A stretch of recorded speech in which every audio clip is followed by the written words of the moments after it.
All right, this is lesson 3 of Ezra and Nehemiah, and there's several things up here on the board.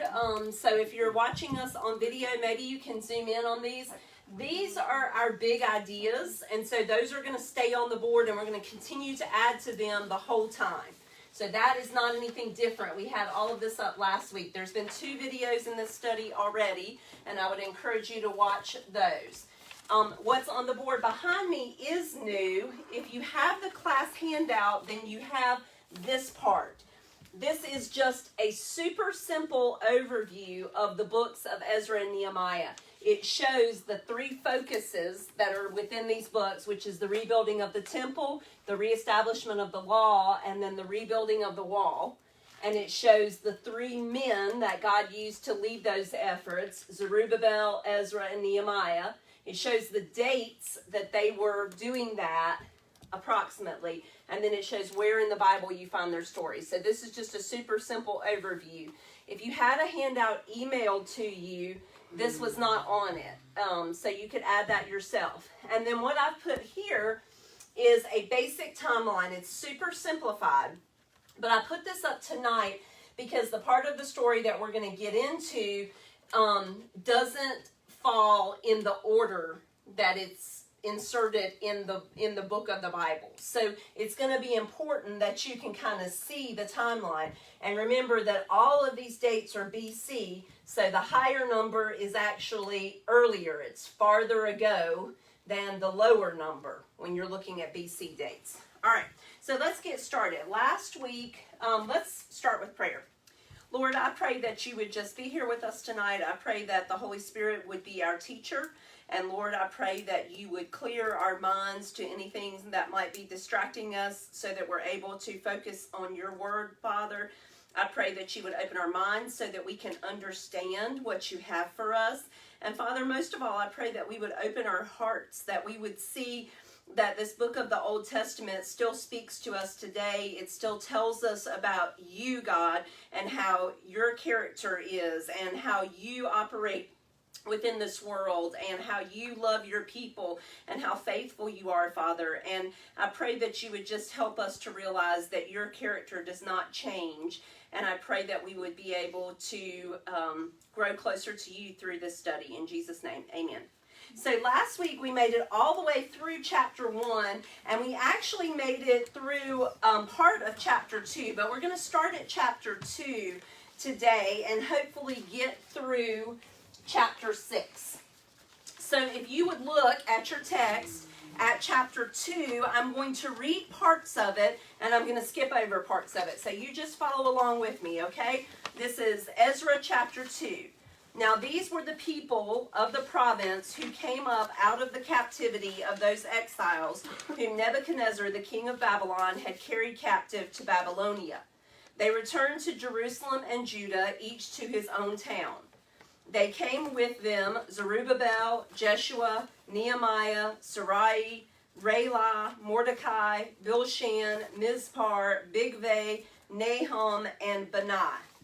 The number of the men of Israel were, and then there's a long list of the men of Israel. Then if you jump down to verse 36, the priests, there's a list of the priests. Verse 40 begins the list of the Levites, and the singers and the sons of the gatekeepers were included among the Levites. Then if you jump to verse 43, we have a list of the temple servants.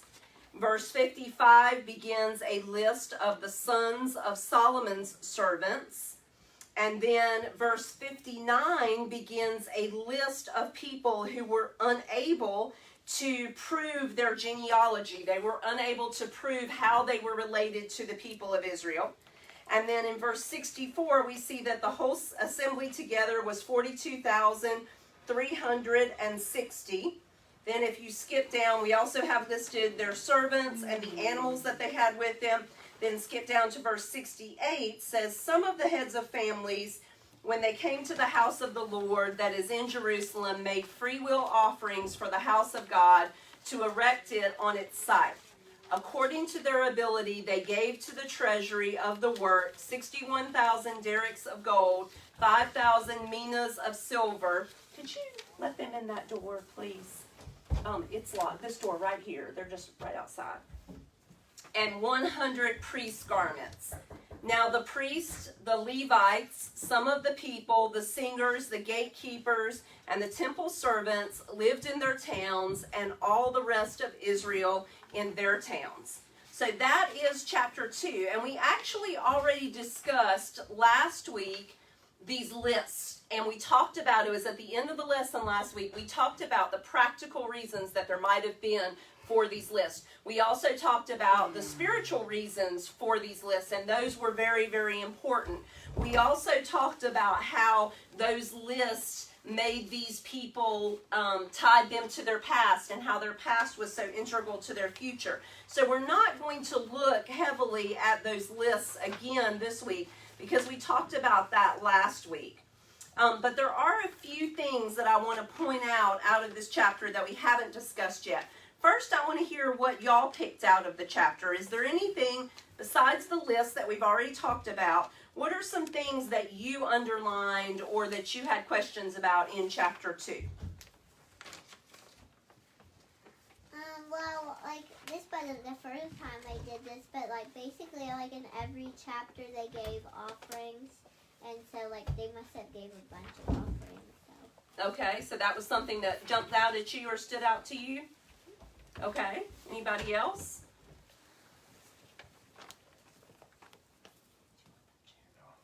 Okay. Anybody else?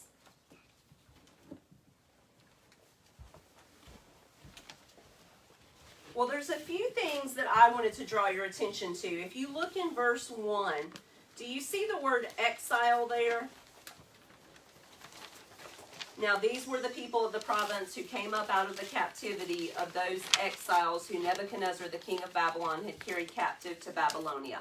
What does exile mean? Who are they talking about? The people that had been taken away from Jerusalem. Okay, that's exactly right. The people who had been taken up out of Israel. But specifically here, Eli, they're not talking about all of those people. Specifically, which ones are they talking about?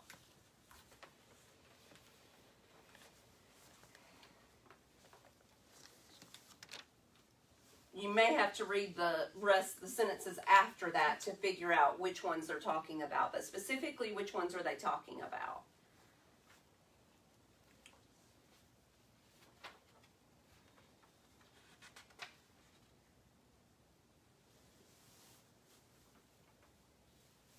The ones that came from Jerusalem and Judah. Okay, and specifically the ones that had been carried away to Babylonia, but that were now what? Coming back, right? So here, this word exile that we have translated as exile is the word, I'm going to say it Gola, G-O-L-A, and there's pronunciation marks. I don't know what those are called, but this is the word that we have translated there as exiles. And we talked just a little bit last week about that word, but that word means remnant.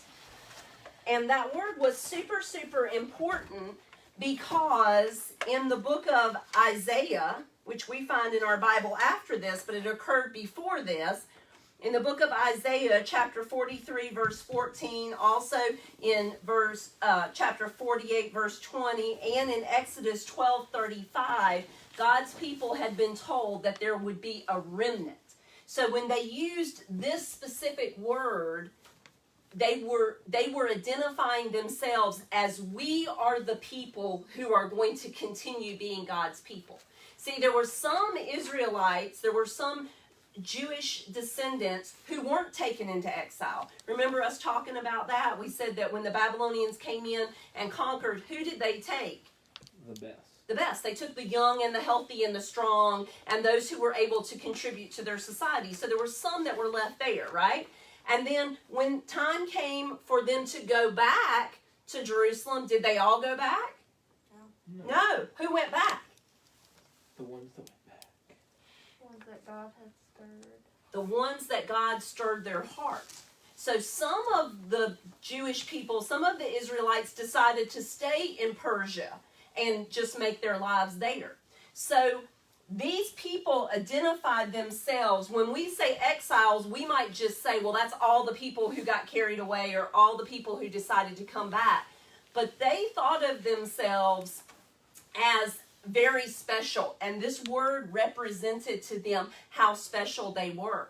And that word was really significant for one thing, because when they heard it, they knew the prophecy, they knew the book of Isaiah, and so it kind of, made a bell go off in their heads. So they're like, oh, this is important for us to do this. It would be like if somebody walked into a Walmart and said, hey, I need all the Christians.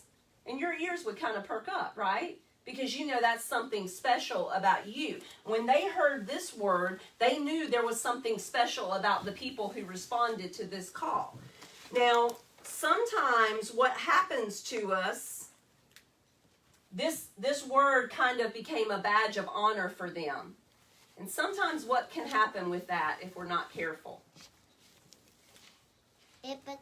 We can be like prideful about it. We can become prideful of this word. And this word actually follows these people into the New Testament. And some of these people who cling so tightly to this word are going to be the people who reject Jesus because they see themselves as totally set apart and not able to accept non-Jewish people in. So it's just something interesting that word is interesting. It becomes a stumbling block later on.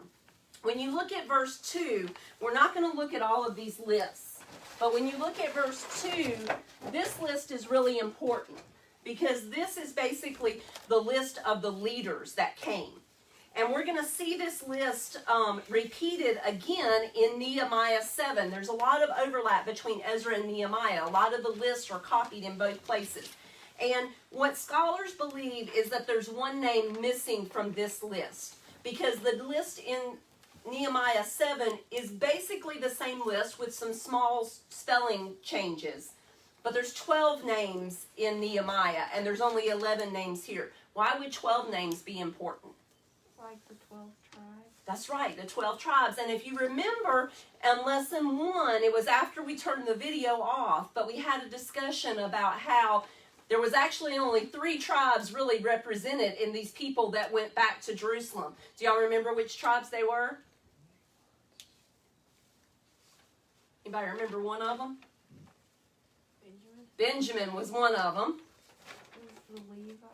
The Levites were a second one. And who was the third one? Oh, y'all know this one. Somebody said it. Judah was the third one. But remember that we said that it was so important to them, the 12 tribes were so important, that they kind of started over and reestablished themselves to represent the 12 tribes, even though genealogy-wise, they were really only representing the 3. Does that make sense? So this list of 12 names was important. Now, who's the first name that you see in that list? Zerubbabel. Zerubbabel. And why is he important? Because he's what we're talking about. Because his name is very fun to say. I like to practice it. But why else? Because that's like one of the timelines we were doing. Right. He's our first important leader, right? He's the one who's going to lead them in rebuilding the temple. And do y'all remember the discussion that we had about Shashbazzar and Zerubbabel, and that some people think they're the same person? That's kind of what I think. Some people think that Zerubbabel was the real leader of the people, and Shashbazzar was like the official, the Babylonians respected him, or the Persians did, and the Hebrews respected Zerubbabel. We don't know exactly, but he's definitely the leader of this outfit. Now, the second name in the list is Jeshua. And Jeshua is the high priest of this group, okay? So he's like the top priest.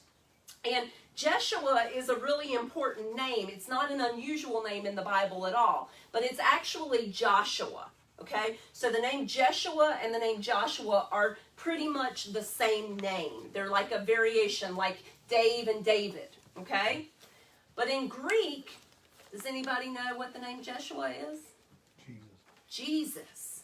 So it's really cool. Now, remember I told you not to try and, squeeze things out of thin air. But it's really, really cool because what we're going to see here is that Zerubbabel was the grandson of the old king. So he was royalty. He had royal blood. And Jeshua is the high priest. And together the two of them are going to rule this group of people who go back.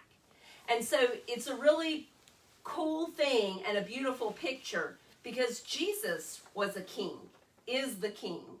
He's also the high priest. And so here you've got his name included in this line of people. And you can't help, when you see that name, you can't help but pay attention to it. Anytime you see the name Joshua, Jeshua, you can't help but give some special attention to that name because it is special. Now, there's some other names in that list that you might recognize. Does anybody see any other names that they recognize? Nehemiah. Yeah, Nehemiah's name is in that list. Anybody else? Mordecai. Mordecai. Anybody else? Okay, well that's not the Nehemiah of Nehemiah, and it's not the Mordecai of Mordecai, okay? They're neither of the ones that you know. But this is one of the challenges that we were talking about in the beginning. Do you remember that they used the same names a lot, right? It's like there was never an Eli until the year that Eli was born, and then there's like 47 Elis that are all his age that live in Ashe County, right? Names are popular. And so there's lots of Mordecais, and there's lots of Nehemiahs. So those aren't the same ones. The reason we know there aren't the same ones is because they're not at the right time period for those people to have been there, okay? All right, let's see. What else did I want to point out to you from this list? It is cool. We already talked about this very first list of men, that some of them are listed by their family name and some of them are listed by where they're from. But what's kind of cool about that list is that the regular folks are listed first. It's the laymen, like the working men, that are listed first. Why do you think that might have been the case? I mean, I don't have any idea, but does anybody have any ideas?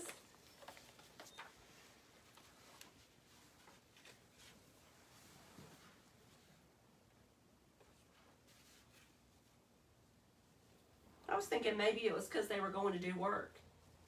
You know, they had a real job to do, and so it was really important that they got the guys who were going to do the work. I don't know, but I don't know why they're listed first. But then you see the priests. The priests wind up being about 1/10 of the people that came back were priests. What did priests do? They're like manage the temple and they make sacrifices for the people. Okay, and what were these exiles going back to do? Rebuild the temple. They were to rebuild the temple. That was their job. So the priests were going to be really important, right? And I think that goes along with what the question you asked before that. I mean, I think they named these general people because they were so interested in the staffing and the running of the temple. It wasn't just that we were going back as it was that we had a clear intent to make it operational and functional again. Absolutely, absolutely. I think that's a great point. Then the next group of people that you got listed are the Levites. I'm going to tell you what these people do because I didn't know this and I thought it was interesting. Does anybody know what the Levites do? They're the priest. Well, the priests were in the tribe of the Levites, but the Levites weren't actually, the priests are listed separately. In verses 36 through 38, those are your list of priests, and the number that they have here for them is 1,017. And then the Levites are listed after them. The Levites were like the assistants to the priests. So in our modern day church, you might call the Levites the deacons, okay? They helped the priests. And some of them were singers, and some of them kept the gates of the temple. So they had some specific jobs that you see listed there. And then when you get to verse 43, you see the temple servants. Anybody want to take a guess at what a temple servant does? Probably It's a servant for the temple. Okay, what do you think that might be? Well, they might make sure it was clean and. That's right. They do all the stuff at the temple that the important people don't want to do, right? They clean the church. They take in the animals, take care of the animals that are for the sacrifices, take away the animals and their parts that are for the sacrifices, all that kind of stuff. So they're doing a lot of lower level tasks in the temple. Then comes the sons of Solomon's servants. And we don't exactly know what the sons of Solomon's servants did, but a lot of this stuff that we see here was set up by David and then added to by Solomon. And they're kind of the ones that set up how the temple should be run, okay? And a lot of people think that the sons of Solomon's servants were kind of like the temple servants, except they didn't work in the temple. They worked outside the temple. So they did more secular tasks. And the way they come up with that is because often people's names mean something. And so one of these guys here, his name means scribe. And one of these guys, his name means gazelle keeper. So they think, well, maybe these are guys who worked outside the temple and did stuff. Then you've got that list of people who can't prove their ancestry. And then in verse 64, you've got the total for the whole assembly.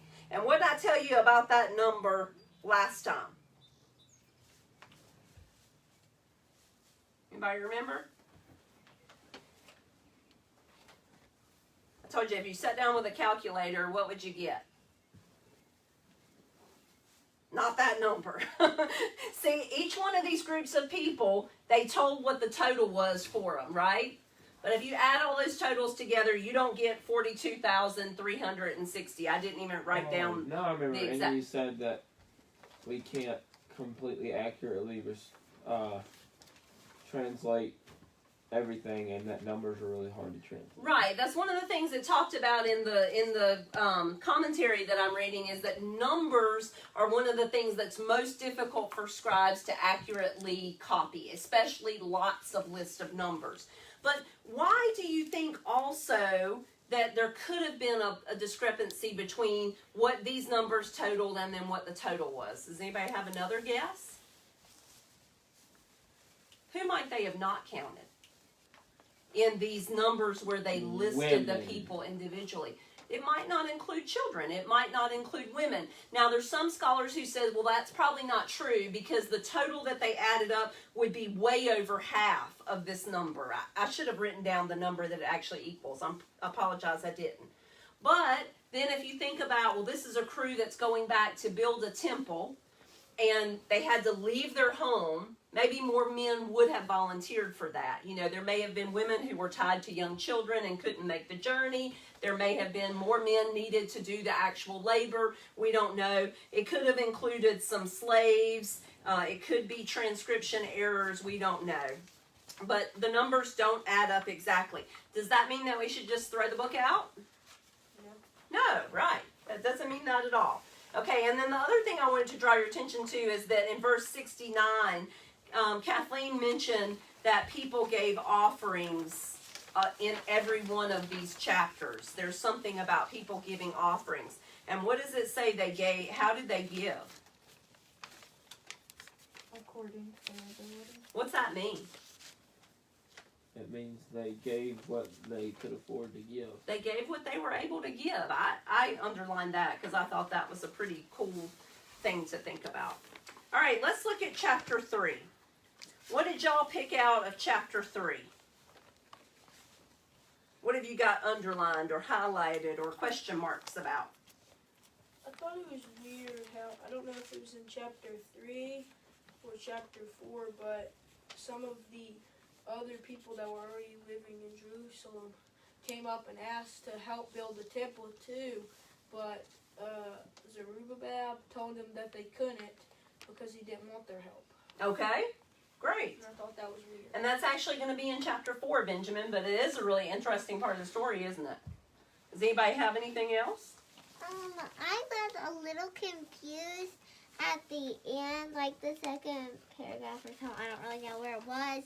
But it said when they laid the foundation, a bunch of them shouted for joy, but few wept. And I was kind of confused what it meant when it said that. That was really interesting, wasn't it? That's actually, yeah, that's in this chapter. That's in chapter 3. Did anybody else notice that or think that was kind of unusual? I think it said they wept because they missed the old temple. Okay, well, we're going to talk about that when we get to it. Let's read this very first paragraph here. Chapter 3, when the 7th month came and the children of Israel were in the towns, the people gathered as one man to Jerusalem. Then arose Jeshua, the son of Jozadak, and with his fellow priest, and Zerubbabel the son of Shealtiel with his kinsmen, and they built the altar of the God of Israel to offer burnt offerings on it, as it is written in the law of Moses, the man of God. They set the altar in its place, for fear was on them because of the peoples of the lands. And they offered burnt offerings on it to the Lord, burnt offerings morning and evening.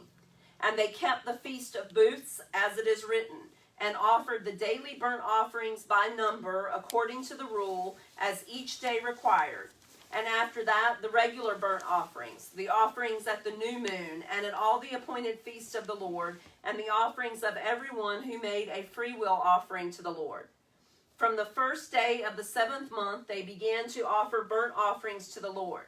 But the foundation of the temple to the Lord was not yet laid. So they gave money to the masons and the carpenters, and food, drink, and oil to the Sidonians and the Tyrians to bring cedar trees from Lebanon to the sea, to Joppa, according to the grant that they had from Cyrus, king of Persia. Okay, so what do we see here is the very first thing they do when they get to Jerusalem. Give offerings. Okay, and what do they have to give offerings? Put up an altar. They put up an altar. And where do they put it up? Right where they want it to be in the temple. Right at the exact same place that the altar was. And probably when they got there, there was some kind of an altar. Because remember, not everybody had left Jerusalem, right? So after the Babylonians had left, the Jewish people who were there would have gone back to the temple, even though it was destroyed. They would have had something there that they were using. But they immediately went to this exact place where the altar was supposed to be, and they set up the altar, and they started the sacrifices. And they started the regular schedule that they had been taught by Moses. Now, was it them who was taught by Moses?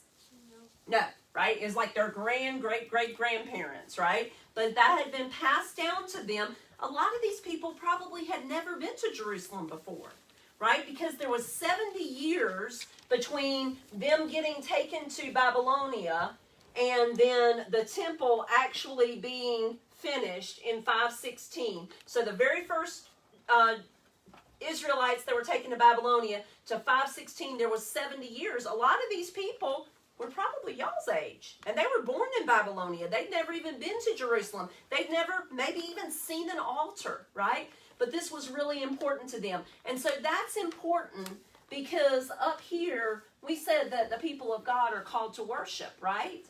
And the people of God are called to repentance.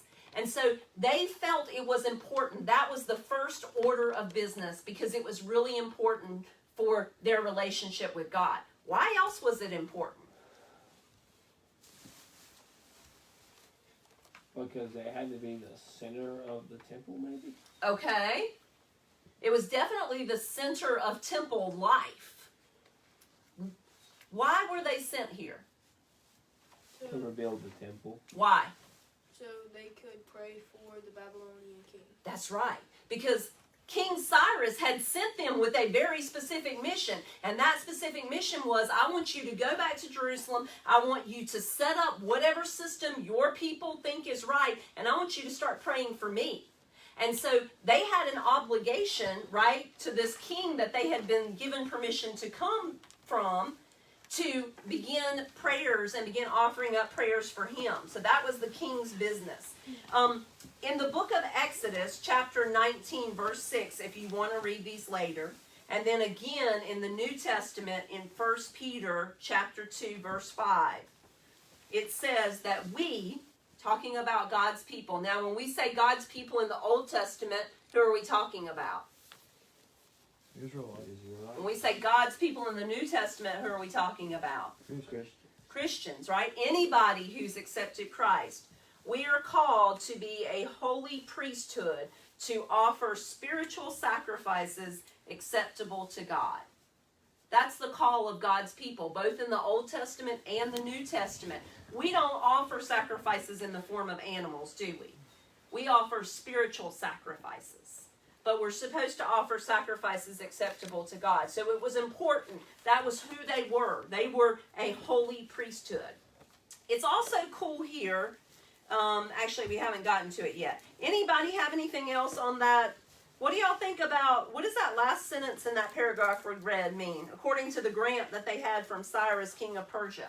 What does that mean? It means that he had granted them this, and it sounds like he arranged for them to get supplies. Right. So the king of Persia had given his permission, and he's giving his backing for them to be able to do this. They're bringing oil and cedar trees and all of these things from long distances, and it's not their land, right? They were allowed to return. They haven't been given anything. They're just being allowed to live in this part of Persia. It's still Persia. Everything around them still belongs to Persia. So they've got to have permission to go to somebody else's part of Persia and cut down all their trees and bring them to build this temple, right? There's a lot of logistical permissions and things like that they've got to deal with, and we're gonna see that later on. Let's look at this next paragraph, beginning in chapter 8. Now, in the 2nd year after their coming to the house of God at Jerusalem, in the 2nd month, Zerubbabel the son of Shealtiel and Jeshua the son of Jozadak made a beginning, together with the rest of their kinsmen, the priests and the Levites, and all who had come to Jerusalem from the captivity. They appointed the Levites from 20 years old and upward to supervise the work of the house of the Lord. And Jeshua, with his sons and his brothers, and Kadmiel and his sons, the sons of Judah, together supervised the workmen in the house of God, along with the sons of Henadad and the Levites, their sons and brothers. Anybody pick up anything out of that you thought was interesting or you have a question about?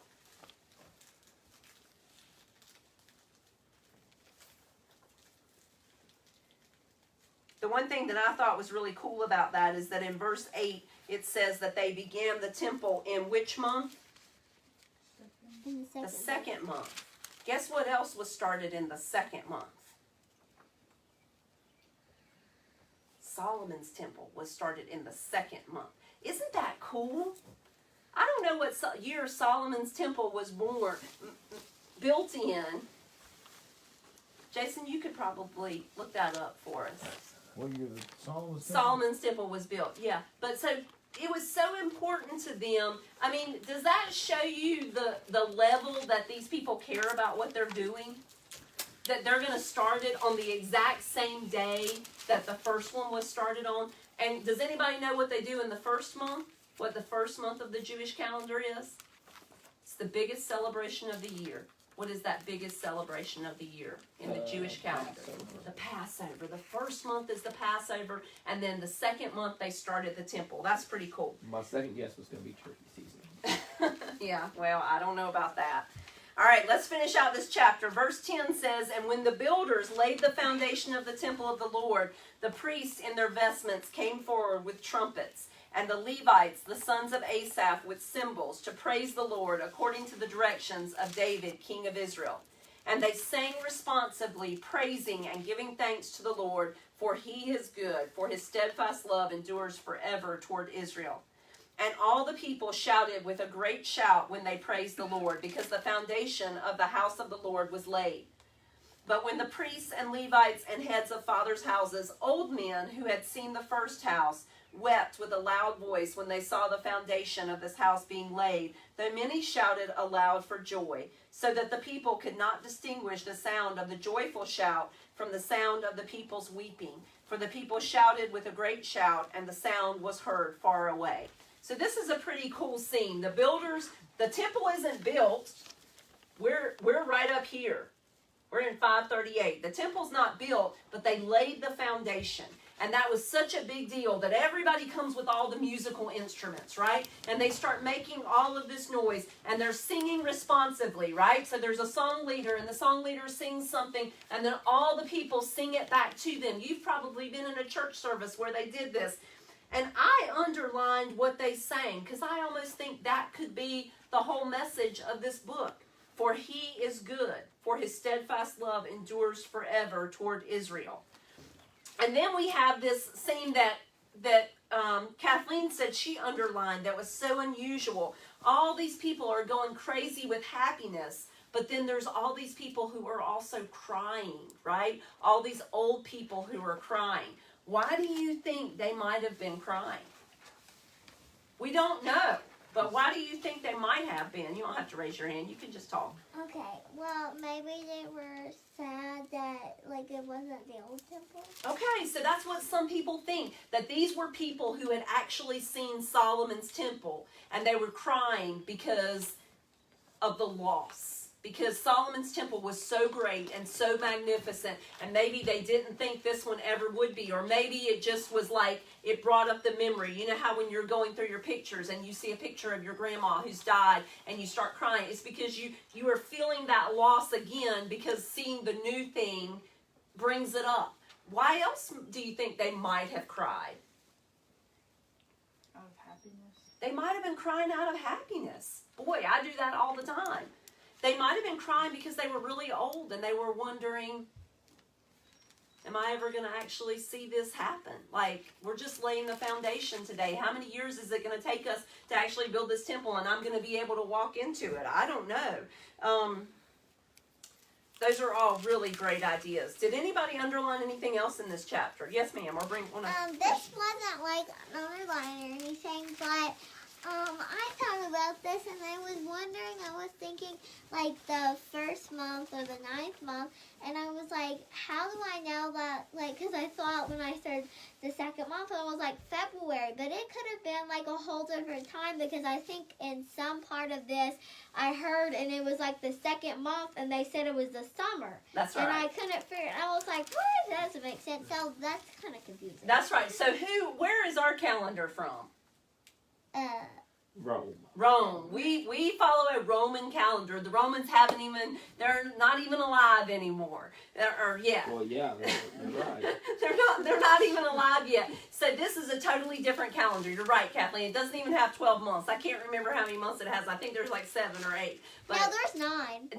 9. Okay, great. So this is a totally different calendar. You're right. And on top of that, their seasons wouldn't be the same because it's in a different part of the world than us. But yes, that's a good point. I have one. I thought it was cool that their shouts for joy could be heard from a far distance. Yes, I thought that was very cool too. Very, very cool. All right, let's move on to chapter 4. This chapter I definitely want to get through.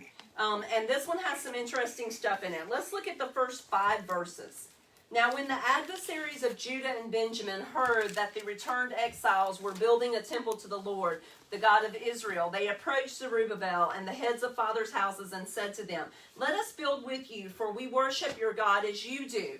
And we have been sacrificing to him ever since the days of Esarhaddon, king of Assyria, who brought us here."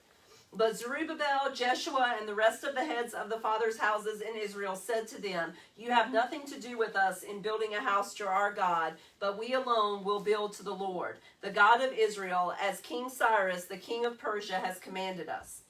Then the people of the land discouraged the people of Judah and made them afraid to build, and bribed counselors against them to frustrate their purpose, all the days of Cyrus, king of Persia, even until the reign of Darius, king of Persia.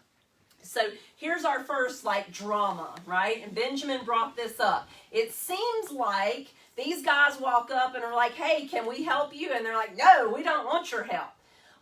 There's a really, really important word. First of all, we have to remember something that I've told you a couple of times, but I always forget. When was this written? Was it written down while it was happening? No. No. When was it written? A long time after it happened. After it happened. So remember, when you're writing a story after it happens, you already know how all the details are going to work out. Do y'all understand what I'm saying? You've already figured out all the truth. You've already figured out all the motivations. Does that make sense? There's a really important word in the very first verse of this chapter. Can anybody identify that solves this for us? What is that word that's really important? Adversaries. Adversaries. The writer of Ezra identifies these people immediately as adversaries. What are adversaries? People who oppose you. They're enemies, right? So they're letting us know that this wasn't just some nice guys who came up and we treated them badly. These were people that were definitely our adversaries. They were our enemies in this endeavor, okay? So that word is really, really important. In 2 Kings chapter 17, verses 24 through 34, you can read the story of how when the Babylonians would take people out of areas, other people would come in and settle that area, right, and live there. And so what was going on in Jerusalem was kind of a mishmash of religions. There was some worship of Yahweh in it, but it was also mixed together with whatever all of these other people who lived around worship. And remember, what was one of the goals of these Goya that returned, that we talked about already? To be separated. To be separated and to be pure. Remember that? And that's why it was so important that you could show who your great-great-great-grandparents were. Because they wanted to make sure that this Goya, this remnant that was going to move forward as God's chosen people, were really followers of Yahweh. So that was super, super important. And the fact of that multi-faith practice, that's why these people were refused, Benjamin. That's why they said, we don't want your help. Yeah, maybe you have been making sacrifices to Yahweh, and you've also been following all of these other customs. We don't want your help. This is going to be built by the Goya. Okay? Now, that starts a lot of trouble for them, right? And in verse 4, what do these people do for the rest of the book? Pester, aggravate, and try to keep them from building. That's right. And look at those things that they did to them. They discouraged them. What else did they do?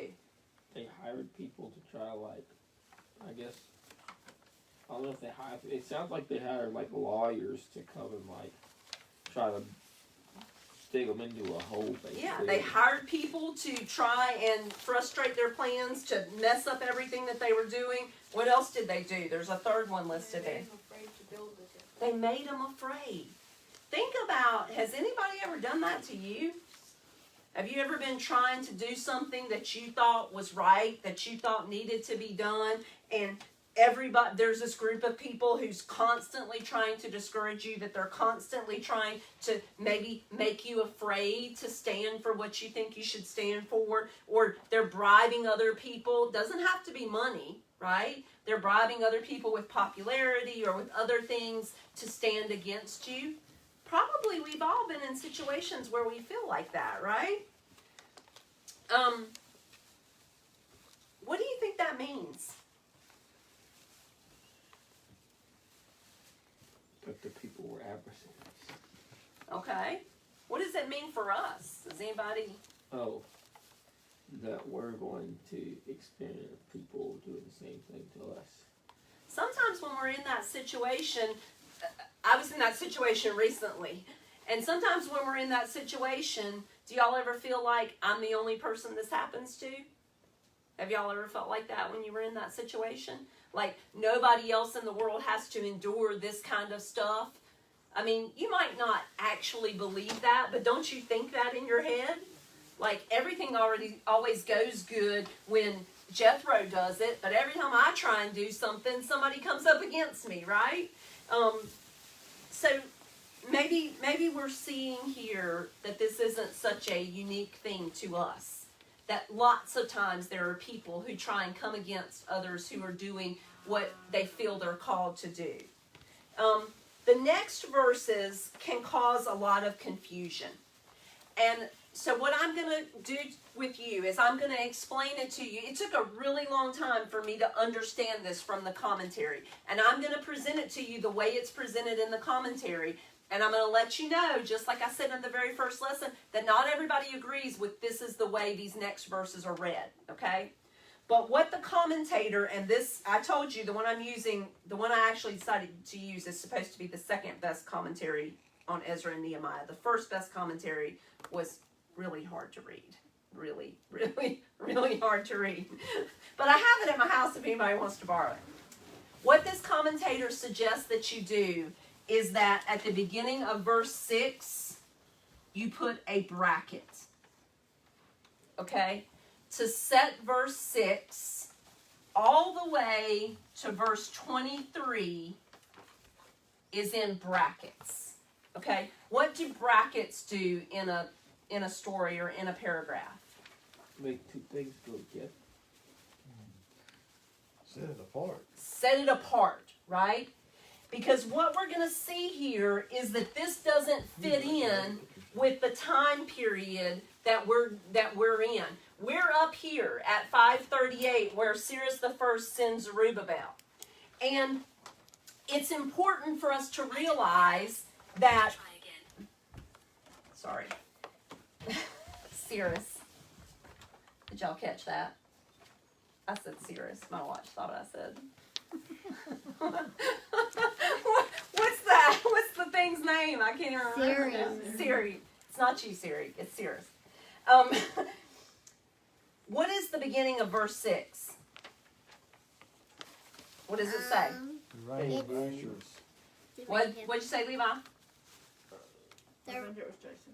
Oh, I'm sorry. Just it says, and then the reign of Ahasuerus. Okay, and in the reign of Ahasuerus. Now, Ahasuerus is Xerxes the First. This is his, I'm going to get it backwards, but this is his, like his Greek name, and this is his Babylonian name, okay? And he's not the only king that's getting ready to be named. The author of this goes into great detail to name the kings at each place. So what scholars say is it's not a mistake that he jumped all of these years, because see, he's specifically saying in the reign of this king. So it's like he stepped out of the story and he's going to tell us what's going to happen in the future, but it's not actually the future, because remember, it was written after all of this happened. Does that make sense to y'all? Some people think, well, this is just a continuation of those verses that we were just reading. But if you read it that way, then what you have to believe is that the person who wrote this didn't know anything about history at all. And since it's a spiritual history, remember we talked about that in lesson 1, we have to believe that the person who wrote this really cares about history. Okay? So that's why he's suggesting that you put these brackets in. And the first thing he says is that in the reign of, we're going to say Xerxes the First, that's in 486 BC. So if you wanted to, you could put a little note beside verse 6. We're talking about 486 BC now. What year were we just in?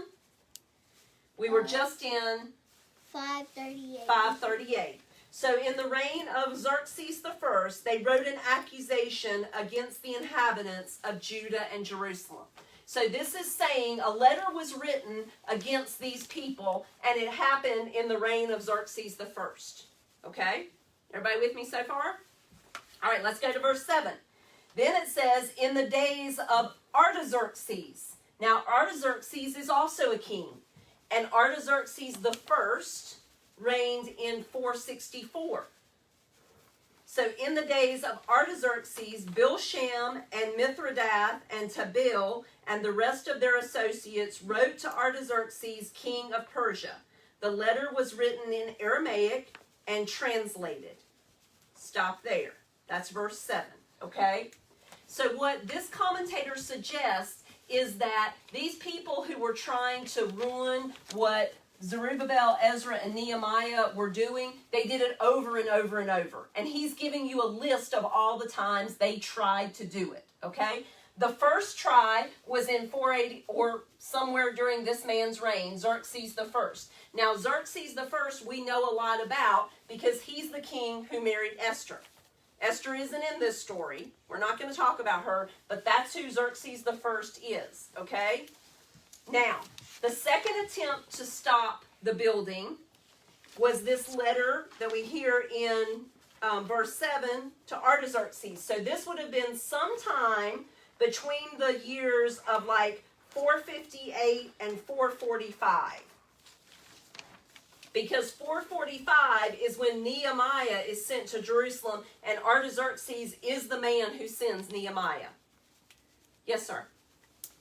Wait, so they're trying to stop the building, but the temple was already finished? That's exactly right. So what are they trying to stop the building of? The wall. The wall. They're trying to stop the whole project, okay? They worked on the temple first, and then they worked on the wall. And that's great that you picked that up, because it took me a long time to put that together in my head. The building that they're talking about trying to stop in here is the building of the wall. And then verse 8, what the commentator that I read said is that verse 8 represents the third attempt to stop it. And the reason he thinks that it is a third attempt is because you have a whole new list of guys mentioned who are the ones who wrote the letter. See, in verse 7, they listed Bilsham, Mithridath, and Tabeel. But now in verse 8, it's Raham, who is the guy who is leading the charge against them. So what he says is that this is a third attempt, and it's the one that he's going to go in detail about. And why does he go in detail about it, you think? It probably gets the closest to working. It's the one that works, right? Okay? So it's like he mentions there was an attempt here. He mentions there was an attempt here by these guys. And now, also during this reign of Artaxerxes, there's this next attempt. And that's where verse 8 picks up. Raham the commander and Shimshai the scribe wrote a letter against Jerusalem to Artaxerxes the king as follows. Raham the commander, Shimshai the scribe, and the rest of their associates, the judges, the governors, the officials, the Persians, the men of Iraq, the Babylonians, the men of Susa, that is, the Elamites, and the rest of the nations whom the great and noble Osnappar deported and settled in the cities of Samaria and in the rest of the province beyond the river. This is a copy of the letter that they sent. To Artaxerxes the king, your servants, the men of the province beyond the river, send greeting. And now be it known to the king that the Jews who came up from us to you have gone to Jerusalem. They are rebuilding that rebellious and wicked city. They are finishing the walls and repairing the foundations. Now be it known to the king that if this city is rebuilt and the wall is finished, they will not pay tribute, custom, or toll, and the royal revenue will be impaired. Now because we eat the salt of the palace, and it is not fitting for us to witness the king's dishonor, therefore we send and inform the king in order that search may be made in the book of the records of your fathers. You will find in the book of the records and learn that this city is a rebellious city, hurtful to kings and provinces, and that sedition was stirred up in it from of old. That was why this city was laid waste. We make known to the king that if this city is rebuilt and its walls finished, you will then have no possession in the province beyond the river. All right, so this is an exact copy. This part of the text is written in Aramaic, which would have been the official language they would have sent it in. This is an exact copy of the letter that these guys send to Artaxerxes the first. And basically, what are they saying in the letter? Somebody who hasn't spoken yet. That You have spoken, but go ahead. they're going to rebel after they finish the wall. They're going to rebel against the king and, like, I guess, not pay money to him or, like, the taxes, I guess, and that he'll have a bunch of trouble and he will not be able to have as much land, I guess. Okay. Well, anybody else? Go ahead. Anybody? They were basically saying that the king needs to. They're trying to warn him that the people that the one king sent are almost done rebuilding the wall and repairing its foundation, and that if they did, not only would he not be able to collect taxes from them, but that he would also lose a lot of the land that he had on the other side of Jerusalem, and that if he was to look back in history, he would see that that city has been the downfall of a lot of kings and nations. Okay. Anybody else? What kind of letter is this? How does it strike y'all? Well, he's like saying that it's like really, really bad and that it shouldn't be there. Uh-huh. Because he was like, that's a wicked Like a city. complaint letter? Okay, like a complaint letter. What else is in it besides complaints, though? Sounds like a Warning. threatening letter. Okay, it's a threatening, like they're not threatening the king. They're trying to let him know that there are these other people who are threatening him, right? Is there some sucking up in this letter? Right, we want to inform you because we eat the salt of the palace, and it is not fitting for us to witness the king's dishonor. Right? It's only because we're looking out for you, dear king, that we're sending this message to you to let you know what these people are doing, right? So what happens? Let's read verse 17. The king sent an answer to Raham the commander and Shimshai the scribe and the rest of their associates. And now the letter that you sent to us, I skipped some, has been plainly read before me. Verse 19, and I made a decree, and search has been made, and it has been found that this city from of old has risen against kings, and that rebellion and sedition have been made in it. And mighty kings have been over Jerusalem, who ruled over the whole province beyond the river, to whom tribute, custom, and toll were paid. Therefore, make a decree that these men be made to cease, and that this city be not rebuilt until a decree is made by me, and take care not to be slack in this matter. Why should damage grow to the hurt of the king? So Artaxerxes sends his answer back, and what is his answer? He says to seize the rebuilding. Right. I want you to go and stop these guys from rebuilding. Until he makes them sign something to let them know that say that they'll always pay the toll to the king. Not quite. Until he does what? He's going to do something. Until he really figures it out, I guess. Right. He's going to research this further, right? He's going to look through all the records, and he's going to check all of the laws, and he's going to go back through history, and he's going to see if these people should be rebuilding this or not. That's what they're saying. And then when the copy of Artaxerxes' letter was read before Raham and Shimshai the scribes and their associates, they went in haste to the Jews at Jerusalem, and by force and power made them cease. Now, according to the commentator, he thinks that's where the end of the bracket goes. So remember, when you read your Bible, I know it's hard for us to look at something objectively. Well, maybe it's not for you. It is for me when I see the divisions. But none of the divisions that we have in our Bible are in there originally, right? So what he's saying is that verse 24 is jumping back to where we actually are in time, which is working on the temple. So it's almost like you could take verses 6 to 23 out, and you could set them over to the side by themselves, and the story would read continually. Does everybody understand that? Okay. And so verse 24 says, then the work on the house of God that is in Jerusalem stopped, and it ceased until the 2nd year of the reign of Darius the king. So right here, the rebuilding does halt. And remember, that's what we were talking about in verse 4. That people start discouraging them, they start making them afraid, and they start bribing counselors against them. And it even says, all for the purpose, to frustrate their purposes, all the days of Cyrus the king, even until the reign of Darius, who is the next king. So the rebuilding stops, and it makes sense, because in the letter, they specifically name the walls and the city, right? But then in verse 24, what do they specifically name? The house of God, right? So it's like they go back to talking about the house of God, but the rebuilding of the house of God stops. Last night we were watching, which one we were watching? Okay, The Hobbit. And there's the scene in The Hobbit where the rock giants attack the hobbits, right? And Franklin's comment was, I don't know why they even put this scene in the movie. It doesn't even really make sense. It's not significant in any way. That is not a stinging bug, just so everybody knows it's a stink bug. And Kathleen's comment was, they put it in here so we could see all the turmoil and all the hardships that the hobbits suffered. They were dwarves. Yeah. Dwarves. There was only one hobbit, dwarves. It's not the point. What do you think this is? That.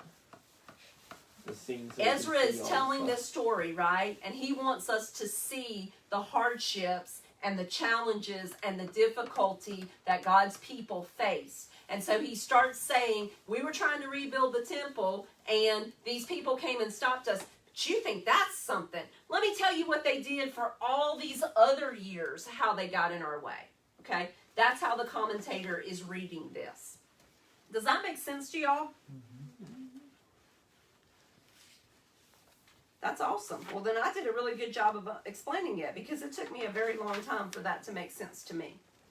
We are out of time, and we still did not make it to chapter 6.